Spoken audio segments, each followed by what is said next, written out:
Bonjour à vous très chers téléspectateurs de Cœur d'Afrique et bonsoir, ça dépend de l'heure à laquelle vous nous captez. Bienvenue à suivre cette nouvelle livraison de l'actualité de ce lundi 19 mai 2025.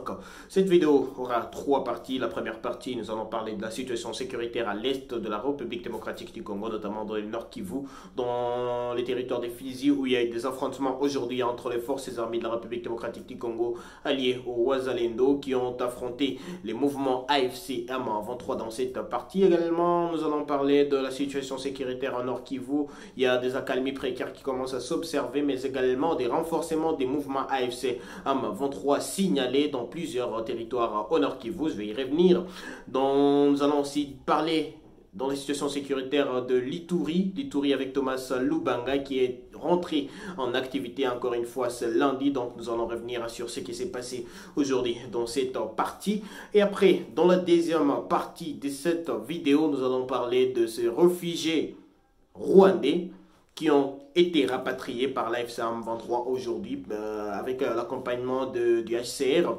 Nous allons parler de ces réfugiés. En tout cas, on nous rapporte un nombre de 796, en tout cas si je ne me trompe pas, 796 réfugiés. Et d'ailleurs, j'ai été sur terrain, moi-même j'ai été là-bas pour voir comment est-ce que ces réfugiés étaient en train de regagner leur pays, ces réfugiés entre parenthèses rwandais. Pourquoi j'ai dit entre parenthèses? Parce que j'ai interrogé certains de ces réfugiés et il y a d'ailleurs certains qui ne sont même pas rwandais et qui ont été amenés par force par des hommes en uniforme militaire. En tout cas, c'est ce qu'ils ont dit.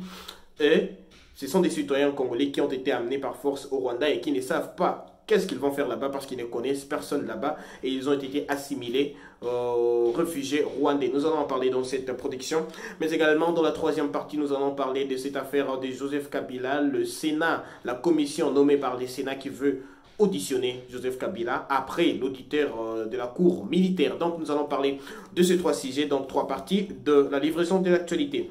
Mais d'abord, la situation sécuritaire à l'est de la République démocratique du Congo. C'est depuis très tôt ce matin que des affrontements ont été signalés dans les territoires des sites de Fizi, dans la province du Sud Kivu, plus précisément à Mugizi, où des mouvements AFC M23 ont subi l'attaque de Wazalendo qui ont attaqué les mouvements AFC M23 dans cette partie. Et il y a eu beaucoup de détonations en armes lourdes et légères qui ont été entendues dans cette partie. Et jusqu'à présent, en tout cas, on n'a pas de précisions sur qui a avancé ou qui n'a pas avancé. Mais le mouvement AFC M23, dont les Twiranéo, alliés au mouvement AFC M23, ont subi l'attaque de Wazalendo dans cette partie. Je vais revenir dans les territoires des Fizi pour vous dire qu'est-ce qui a avancé de ce côté-là. Mais jusqu'à présent, aucune information sur les avancées.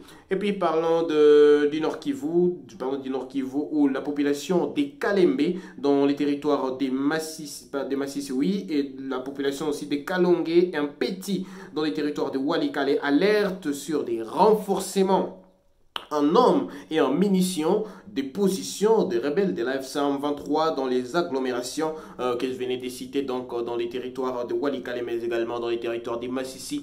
Les mouvements AFC M23 continuent à renforcer ses positions dans cette partie et la population est en train d'alerter, parce que dans les territoires des Massissi, il y a encore des parties qui sont contrôlées par les Wazalendo, d'autres parties qui sont contrôlées par les forces armées de la République démocratique du Congo, mais également d'autres parties qui sont contrôlées par l'AFC M23, on ne peut pas les nier, mais également dans les territoires de Walikale. D'ailleurs, les territoires de Walikale, on a Petit et Kalongué qui étaient tombés entre les mains de l'AFC M23 et l'on nous rapporte que dans cette partie, l'AFC M23 est en train de renforcer une fois de plus ses positions. On ne sait pas encore quelle est la cible exacte de l'AFC M23 qui veut peut-être bien lancer une nouvelle offensive dans cette partie. Alors parlons de la situation, à Rutshuru, dans les territoires des Rutshuru, une accalmie relative s'observe depuis ce lundi 19 mai 2025 à Bambo et dans plusieurs localités voisines, d'ailleurs dans la chefferie des Bwito, dans la province du Nord Kivu, oui, dans les territoires des Rutshuru. On a vu que dans cette partie, il y avait beaucoup d'affrontements toute la semaine dernière. D'ailleurs, je reviens sur ce qui s'est passé toute la semaine dernière. C'est que depuis le mercredi de la semaine passée, les affrontements ont fait rage, en tout cas dans les territoires des Rutshuru, précisément dans les groupements des Tongo, mais également des groupements des Bukombo et des groupements des Bambo dans la chefferie des Buito. Les mercredis, les éléments de la FCAM 23 ont pris les contrôles des Kishiché. Les jeudis, ils ont pris les contrôles des Bambo, j'en avais parlé d'ailleurs. Et une vingtaine de citoyens ont été blessés par balle dans cette partie lors des affrontements. 5 autres personnes ont malheureusement péri lors de ces affrontements dans les territoires des Rutshuru. C'est le samedi. Le samedi, il y a eu en tout cas des affrontements dans les hautes montagnes des Douani, des Bukamba et des Buhambi et ailleurs. Il y avait même des répliques des Wazalendo. Des bombes étaient larguées là-bas par l'AFCM 23.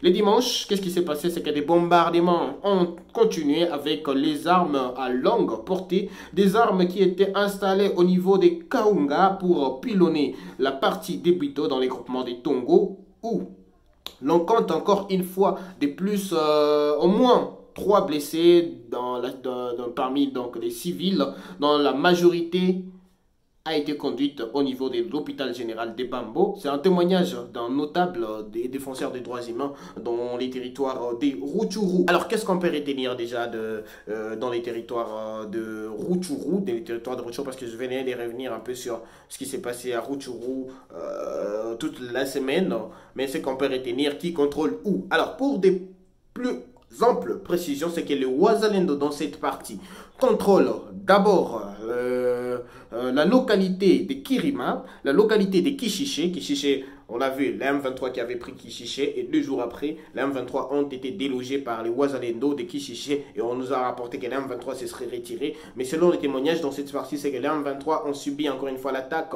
des CMC, parce que là, ce sont les Wazalendo CMC qui opèrent dans cette partie et ont réussi à délocaliser une fois de plus les mouvements, à les déloger, pardon, une fois de plus les mouvements FC M23 et des Kishiché et des Bambo dans les territoires des Rutshuru. Donc il est important de savoir que les forces de la FCM 23 sont toujours aux alentours de cette zone parce que les Wazalendo ont pris et Bambo, et Kishiché, et Kirima. Donc toutes ces localités qui étaient jadis passées sous le contrôle de la FCM 23 ont été récupérées par les Wazalendo la semaine dernière. Et aujourd'hui, ce sont eux qui contrôlent toute cette partie. Donc c'était une mise à jour par rapport à la situation sécuritaire dans cette partie. Et puis je l'ai dit, Thomas Lubanga qui fait aussi rage en Ituri. D'ailleurs, je vais vous proposer très prochainement un aperçu global sur la situation de l'Ituri. Parce que c'est depuis quelques jours qu'on a entendu Thomas Lubanga en Ituri avec son mouvement et tout ce qui va avec. Mais il faudrait que nous puissions ensemble comprendre pourquoi Thomas Lubanga en Ituri et qu'est-ce qui se passe exactement. Parce qu'on a reçu en tout cas des informations de la part de l'Ituri que les forces armées de la République démocratique du Congo sont en train de mener de contre-offensives contre le mouvement de Thomas Lubanga, les CRP, voilà, les CRP de Thomas Lubanga, et Thomas Lubanga est en train de subir des lourdes pertes face aux forces armées de la République démocratique du Congo avec Johnny Kachama, le gouverneur de la province. Mais qu'est-ce qui s'est passé en Ituri? Sur l'axe littoral du lac Albert vers Nyamamba, encore une fois, les CPR de Thomas Lubanga ont attaqué les positions des forces armées de la République démocratique du Congo parce que depuis la semaine passée, en Ituri, à Nyamamba, il y a les forces armées de la République démocratique du Congo qui ont repoussé à plus de 20 km les mouvements de Thomas Lubanga. Et aujourd'hui, les mouvements de Thomas Lubanga est revenu pour tenter de reprendre cette partie, mais face à la force de frappe des forces armées de la République démocratique du Congo, en tout cas selon le porte-parole des forces armées de la République démocratique du Congo dans cette partie, le lieutenant Gilles Ngongo, les rebelles du CRP de Thomas Lubanga ont pris fuite à Nyamamba et ils ont abandonné beaucoup de munitions qui ont été récupérées par les forces armées de la République démocratique du Congo. Mais la question qui se pose, qui fournit les munitions à Thomas Lubanga? Nous allons y répondre dans une des émissions que je vais consacrer à cette guerre pour que nous puissions la comprendre très très bien. Donc nous allons répondre à pas mal de questions sur Thomas Ubangaye, qu'est-ce qui se passe de l'autre côté. Alors voilà, je vais m'arrêter par là pour la situation sécuritaire. Je vais vous donner quelques précisions, en tout cas ce qu'il fallait savoir sur ce qui se passe déjà dans le nord Kivu, dans le sud Kivu, mais également en Ituri. Donc avant d'entamer la deuxième partie de cette livraison de l'actualité, je vous propose d'écouter cette dame que moi-même je rencontrais à la Grande Barrière en ville de Goma, que moi-même je rencontrais lorsque les réfugiés étaient rapatriés, et elle témoigne qu'elle est congolaise déjà, née à Massissi, grandie à Massissi avec ses parents et tout ce qui va avec, mais aujourd'hui elle a été assimilée aux réfugiés et amenée au Rwanda. Et après, je vous reviens pour la deuxième partie où nous allons en parler plus large. Donc suivez et surtout abonnez-vous, activez la cloche de notification. On se retrouve tout à l'heure pour la deuxième partie. Mama jambo. Jambo sana. Ujitambulishe kwa majina. Mie jina langu ni Manira Rwanyandikuvima. Na hii masiku ya vita tulichimbiaka hapa Mungambi ya Mugunga. Sasa wamekuja sasa wamesema wasuda murudie kwenu viti naishi. Mimi kwetu ni Kibarizo ya Kichanga. Kisha wengine wakarudia, niko na watoto watano, nikakosa transport kunishusha kwetu Kichanga. Kabachia Sache mwa watu wa Rwanda, nikaikara nao kwa pembeni yao, nyuma ya manyumba zao walikuwa masomo. Hao wasoda wakakuja wakawatukamata sievo. Mimi nikamwambia mimi niko Mkongomani, wazazi wangu wako Masisi. Akasema hapana, tunakubeba uende pamoja na wale bamu. Yeye ukakuwa na wamwizi na watakuwa mwizi. Mimi naenda kusambia.